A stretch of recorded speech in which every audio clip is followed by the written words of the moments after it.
अगला सवाल किसी ने पूछा है, how to deal with blackmail. पहले तो हम देखते हैं कि ब्लैकमेल कोई आपको कर किस तरह से सकता है। ब्लैकमेल अब तभी होते हैं जब आपकी कोई नाजेबा पिक्चर्स, वीडियोस, ऑडियोस या कोई भी इस तरह का कंटेंट जो आपको लगता है कि अगर मंजरे आम पे आएगा, लोगों को पता लगेगा तो आपके लिए जिल्लत और रुसवाई का बाइस बनेगा, तो वो आप फिर उस तमाम के तमाम कंटेंट पे शर्मिंदा होते हो और ब्लैकमेल होते हो। अब आपने क्या करना है? स्टेप नंबर 1, ब्लैकमेलर की कोई डिमांड नहीं माननी।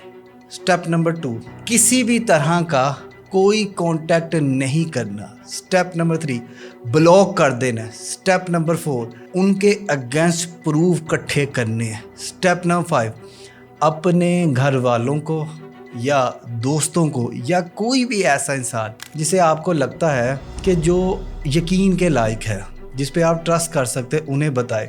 बेहतरीन है कि आपके घर वाले इस मुश्किल टाइम में आपके साथ हो, उन्हें सच बता दे। देखिए, वो जैसे भी होंगे आपको माफ़ कर देंगे, आपके साथ खड़े हो जाएंगे। और उनको साथ लेते हुए, अकेले नहीं, किसी दोस्त, घर वालों के साथ या कोई ऐसा मेंटोर जो आपको प्रोटेक्ट कर सके, उनके साथ आपने जाना है पुलिस में। रिपोर्ट लिखवाएं, पुलिस अच्छे अच्छों की छतरोल कर देती है, ये तो शाही कोई नहीं।